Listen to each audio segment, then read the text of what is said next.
falling, lost in the listening distance as dark locks in.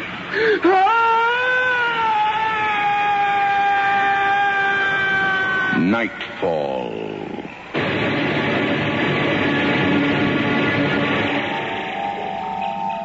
Good evening. Tonight we take you back in time to the Wessex of imagination, where you will discover that revenge is always contemporary. The play, based on a short story, The Withered Arm by Thomas Hardy, has been dramatized by Toronto playwright Paul Bettis, and he calls it The Turn of the Blood.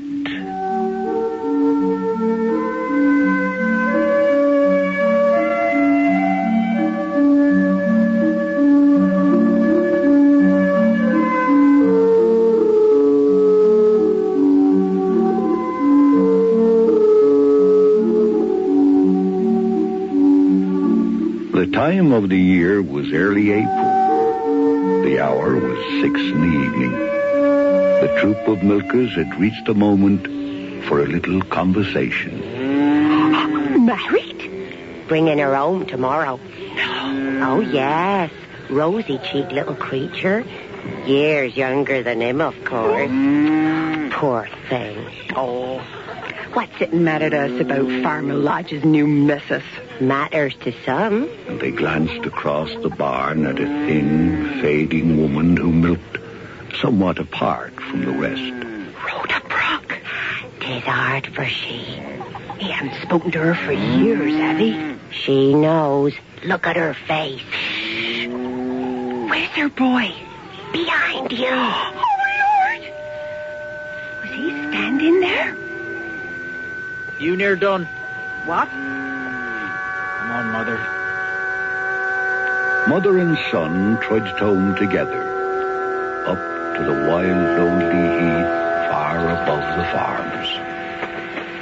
Your father brings a young wife home with him tomorrow. So there's an end to that. Hang him. Don't you speak against him. We can't do nothing. Oh, no. You go to market tomorrow. You'll be sure to see them coming in. Yes. Give her a look for me. See if her skin be smooth. See if her hands have done any work, as mine have. Why don't you go and see for yourself? I wouldn't look up at her if she passed us by this minute. You got something in your mind. I got nothing in my mind. It's done with. But I want to know what kind of woman she is. I can catch them on the road, Mother. Look at her hands. Yes, Mother. That's her hands. The next evening, a new carriage toiled up the sharp ascent from the market town. Beside the burly driver sat a young woman, almost a girl. Look at that. All that.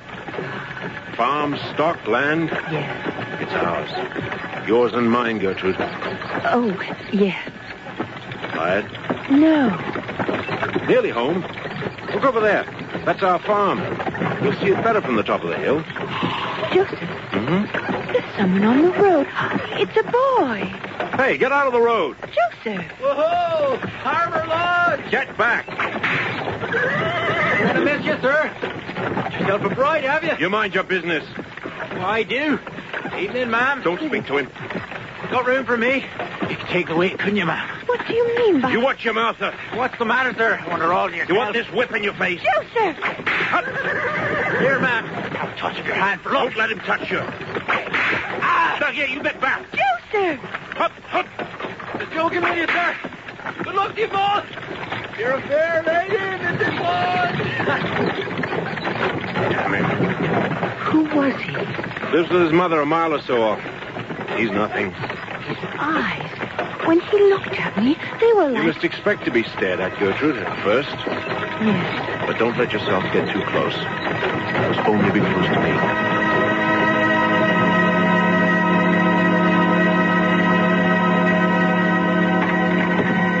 You've been long enough. I saw them. Did he speak to you? How was he looking? Pretty pleased with himself. Yes. Well, don't stand there in the door. Fetch me one of them chickens from the yard. So you had a look at her then? Plain enough.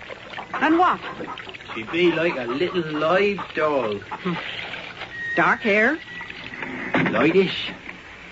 Her eyes are of a bluish turn. Her mouth is very nice and red. When she smiles, her teeth show white. And ladylike? Complete. And she's young, isn't she?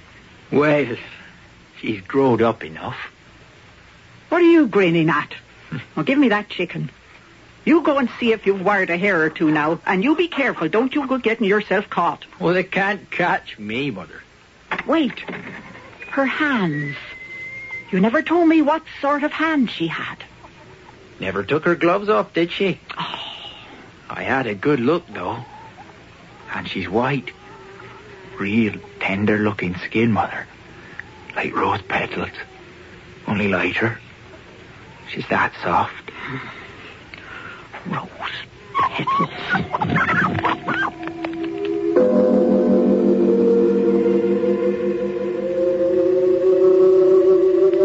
Late that night, Rhoda sat for a long time over a dying fire. She contemplated Farmer Lodge's new wife. And as she gazed at the embers, she raised a mental image of Gertrude Lodge that was as realistic as a photograph. I can see you, soft as silk. I know what he'd go for. Little bonnet and gloves. Look at you, resting on his arm like a white bird. I know all about you. Pitter-patter. 1, 2, 3. White mouse, that's what you are. Come over here and show yourself off. Oh, look at those whiskers. And such a bonnet. Such a fine silver gown. Gertrude Lodge. Do you like these white silk gloves? He gave them to me. Shall I take them off? I will if you like. No one will know. I don't want nothing to do with you. Don't you want to see my hand? Look, I'll show you. There. Isn't that fine? See my finger? You're nothing. Get away. See its spot? Get away from me. Flash, how it glitters. That's a diamond ring. Get it out of my face. Get off. Oh. On my finger, on my skin. So soft, so white, so... White! I'll give you white!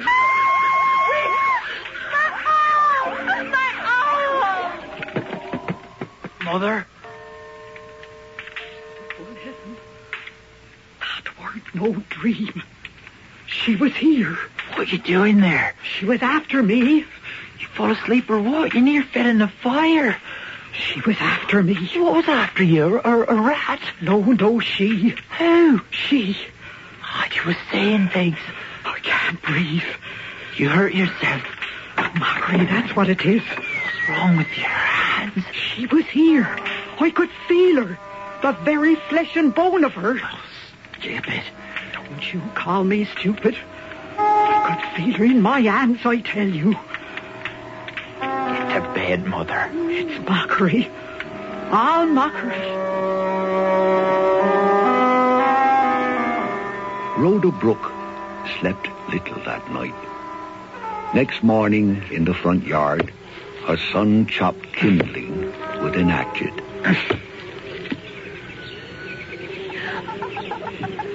Have I come to the right cottage? Why, Mistress Lodge, you're about early. Nothing to keep you at home, then? I brought something for you. Come on round the back. Come on, through the gate. Mother, you got a visitor. Huh? Rhoda Brooke? I know who you are. He's got something for us, haven't you, Mrs. Lodge? Yes, for your son. I couldn't help noticing yesterday his shoes. We don't need nothing. Mother, we got enough to do just to keep ourselves. Well, they're just an old pair of my husband's boots, but they'll keep out the wet. Farmer Lodge's boots? Yes. Take them then. And go inside. I can do with these boots. Inside, make some tea for the lady. Aye. I hope I haven't... I mean, our homes are so close and... Well, The last thing we should be is strangers, don't you think? We're grateful to you. I just don't want to be apart from anything here. It's all so... What's troubling you, ma'am? I have to talk to someone. I was brought to Brightbed last night, weren't you, ma'am? Yes. Rhoda, there's something wrong with me. I've been hurt. Hurt? What do you mean? Here. My arm. Look. How did you do this? Do you see? It's all bruised and damaged. I told Joseph that it looks as if he had grasped me roughly by the wrist. But of course... When did you notice this? In the night. It woke me up. I was asleep, and this pain shot through my arm and woke me. It was at 2:00. I heard it strike. 2:00? What is it? Do you know? It's nothing, ma'am. You must have struck yourself and not remembered. You're a delicate woman. It'll pass. But look at it, Rhoda. The way the marks go. It has a shape. Shape? Can't you see? It's like 4 fingers and a thumb.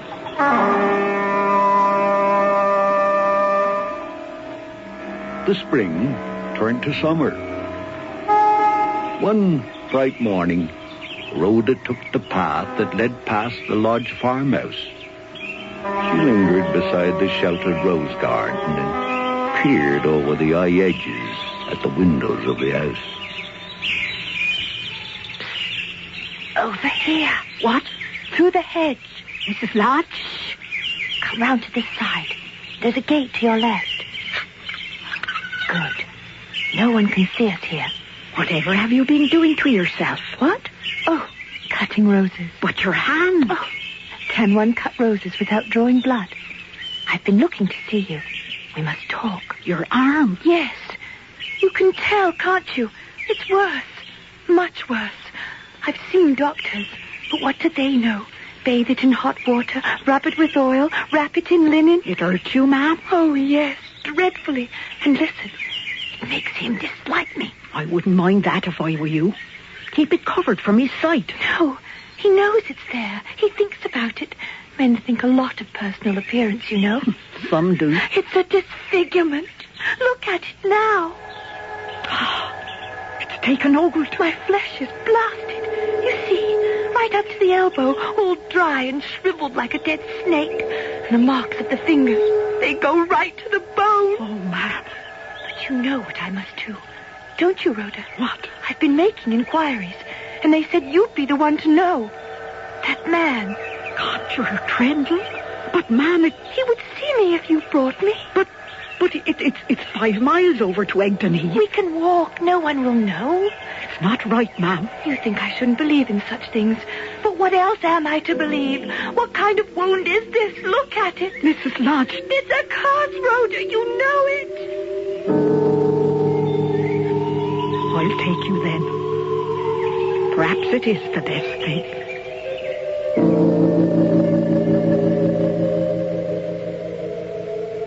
There was no moon that night, but deep in a patch of woods nearby, a fire crackled and a dark figure ducked and bobbed on the ground beside it. Squirm away, babies. Daddy's here. Well, now, look at you. Coat like you've got's worth better than the price of meat. I like you. You're number 1. Going to meet your mate. Tall and straight, and the sharpest point you might want. Put it down. Who said so? Farmer Lodge. Ha! You fool. Poaching by firelight, you can go before the assizes for this. Whose land is this, then? Mine. Then I'm taking me own. Look at this beauty. Just enough for a pair of nice white fur gloves from a nice new mother. I think she'd rather have just one, don't you? One long, skinny white glove to cover up her twisty old arm. Keep the tongue off my wife. She's got trouble enough. I don't want to touch her. Not now. She's spoiled. How does it feel to have that put round your neck? I'll get you, boy. You can have her. Catch! Hold her tight! Hold her tight! Devil! You're no son of mine!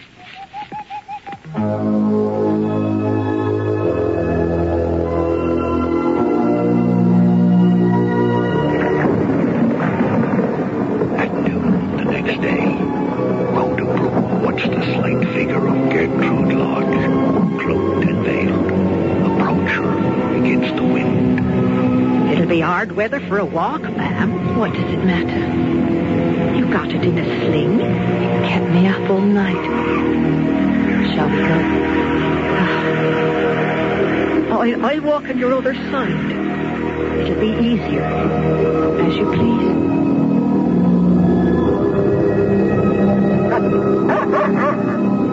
Blood's been turned. Medicine can't cure this woman. It is the work of an enemy. An enemy? What enemy? That's best for yourself. I can't do nothing for you. Sure. Things can go the worse for it. Worse than that? You're a waste of time. Sit where you are. I can show the person to you, and it may open a door, but... Get it over. Anything, please. Quiet. You stay there, and I'll get the things. You don't recognize her, Rhoda? Been a few years. Your son, well enough. We manage. Move your hands off the table. See that tumbler of milk, Mrs. Lodge? Keep your eyes on it. Now, I got something in my other hand here, and I'm going to break in the milk. When I do that, give me your bad hand. Yes. And look at the milk. Now, come on, your hand. Keep looking. There. Oh. Break the skin and break the egg. Shake the blood and let it speak. Who's there? Oh. Look at it, woman. There's a face in the blood there for you. Catch it as it sinks. Look. Damn the bitch. I'll take her outside. Yes. I can see. It's her. There now. Don't you worry about it. There's nothing we can do. She's a nice woman. I meant her no harm.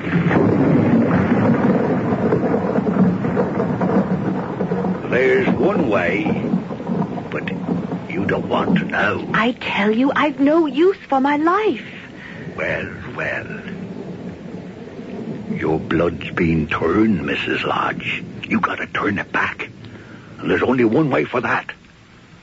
Lots have done it in former times. Some not so pretty as you. But it's hard for a woman. Tell me. Can you touch your limb against the neck of an hanged man, Mrs. Lodge? You understand? Just after he's cut down, before he's cold. Can you do that? I can. And you'd best try the county town. Hardly an assize goes by without some poor wretch strung up for horse stealing or the like. Yes. Good. The name of the hangman there is Davies. He'll look after you. Davies. And mind you're there when he's brought off the gallows. He's got to be warm, see? Rub your arm along the mark of the rope. The touch will turn back the affliction. I understand. Do you so? Then, good fortune. We'll go back now. You saw something then? Nothing I care to speak of. Come. I'm not sorry we came, all things considered. You should try everything with an arm like that. Yes. There's something you should know. I'm moving away. I can't stay here now. Moving? My son will do better farther off. Not enough for him to do around here. So you'll not be seeing me again, ma'am. I understand. You can tell your husband.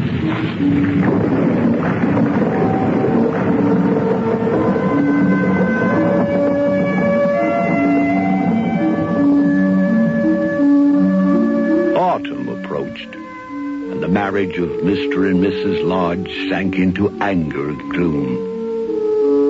By the end of September, Gertrude longed for the death of a fellow creature. When she learned from Beth, her servant, that there was to be a single execution in the county town, her flesh crept with anticipation. What have I done now? Squinting at me like that. I paid for the wine. I can drink it, can't I? Take this away, Beth. I can't eat. Yes'm. Starving yourself. Is that the idea? No. There's a county fair at the week's end, isn't there, Beth? Yes, ma'am. It's a big one this time. Don't ask me to take you, Gertrude. What cause have you got to parade yourself around? Have I asked? Because I can't. I got business at the other end of the county. I'll be gone 2 days. 3, maybe. Good. What's in you tonight? You need something to cheer you. I thought once of adopting a boy. Ah, yes. Don't think I haven't heard all about that. I know. Woman! Oh, leave me alone. With pleasure. You're sick company for a man. He shouldn't be like that with you, ma'am. Listen, that black mare, the one that carries me so easy, she could take me to 15 miles, don't you think? Oh, ma'am, you can't do that. Why not? He need never know. I won't be cooped up anymore. There's things I want to do. Beth! You'll forgive me? Damn it, where are you? Beth! All right, ma'am.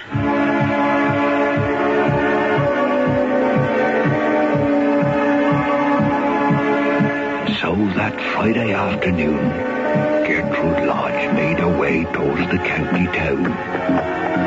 It was almost dusk when she reached the first inn.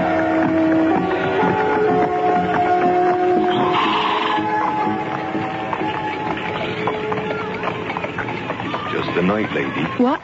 Come for the Ang Fair, have you? No, I have to... Oh, Did I hurt you? no. I have to meet someone. Yeah. We got all kinds, dear. What's happening? What are they doing there? That's the harness store. They're watching the rope being made for tomorrow. They're making bids. 'Tis sold by the inch afterwards. Oh, here, now, you need a bite of supper. No. I have to find Davies. I have a message for him. Oh, do you so? Well, you'd best try his cottage. Follow that stream down as far as the weir. It's 100 yards on, between the water and the jail walls. Oi, miss, I could get you a bit of that rope for nothing if you like.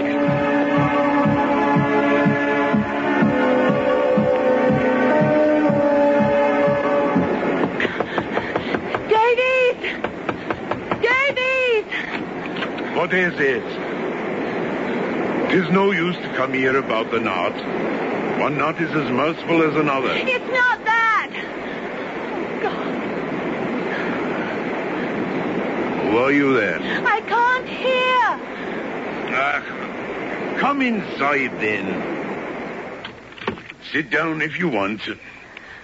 So, relation? No. Servant? Now, look, I don't mind stopping a minute for a lady, but... What time is the execution? Time? Why, the usual. Noon. When the mail comes in case of a reprieve. Reprieve? Oh, God, I hope not. Well, as a matter of business, so do I. Though if ever a young fellow deserved to be let off, this one does. No! He has to be dead. I have to touch him. I have an affliction. Conjuror Trendle sent me. Show me. Well, that's all a scram, sure enough. I like the look of it. It's suitable. Oh, help me. Well, by rights, you should go to the jail governor with your doctor and... No. It has to be private. Lover not to know, eh? Well, you're a pretty woman. I'll get you a touch of the cord. Oh, thank you. But you got to do what I tell you. Come here. You see that little wicket gate set into the jail wall? Well, nobody goes by it. You be waiting there for me no later than 12:15. I understand. Will you be there? Oh, yes.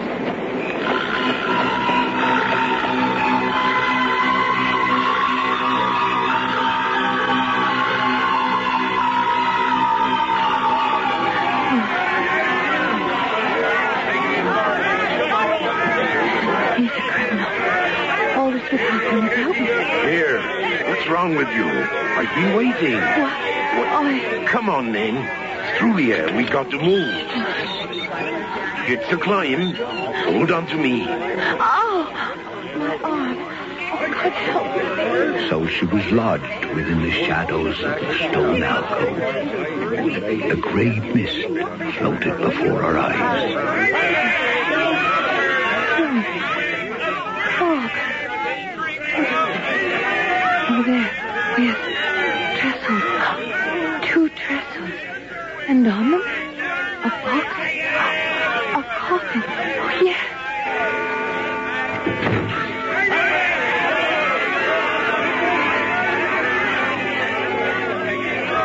Make haste, girl. Now's your chance. What? Damn it, shift yourself if you want it. Take it. I'll get you there. Oh! You there. Tilt back his head. See that mouth, woman? It's right. Rub your arm along it. The face. Wait, hold her. No, I know who it is. Give it here. It's him. There.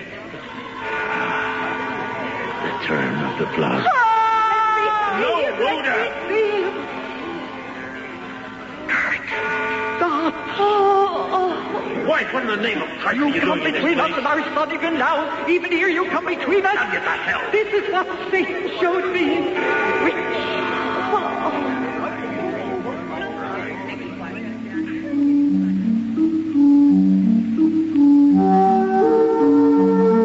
The fragile young Gertrude Lodge sank down at the feet of her husband and the woman he had betrayed. When he lifted her up, she was dead.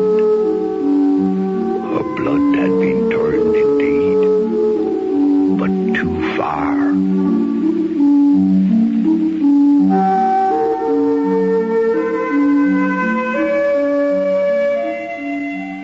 You have just heard The Turn of the Blood by Paul Bettis, based on the short story The Withered Arm by Thomas Hardy. Featured in tonight's cast were Joyce Campion as Rhoda Brooke and Wendy Thatcher as Gertrude Lodge.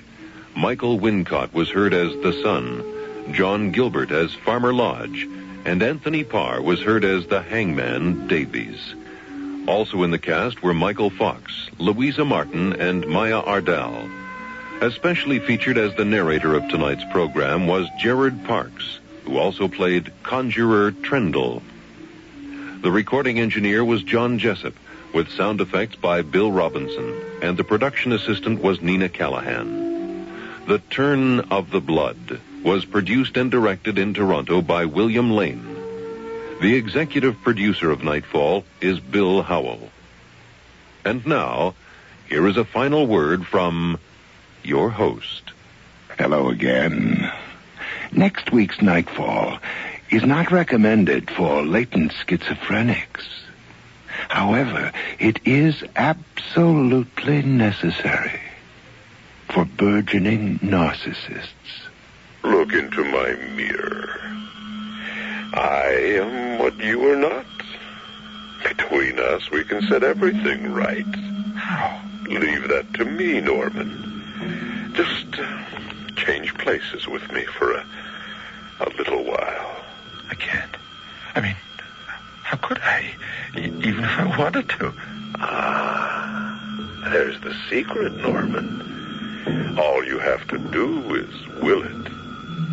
Or would you rather that things go on the way they always have? Reverse Image, a new play by Arthur Samuels, starring Vlasta Varana, and produced by the redoubtable John Jessup in Montreal. That's next week on Nightfall. Radio that flatters the mirrors in your ears. Until then, careful of the edge.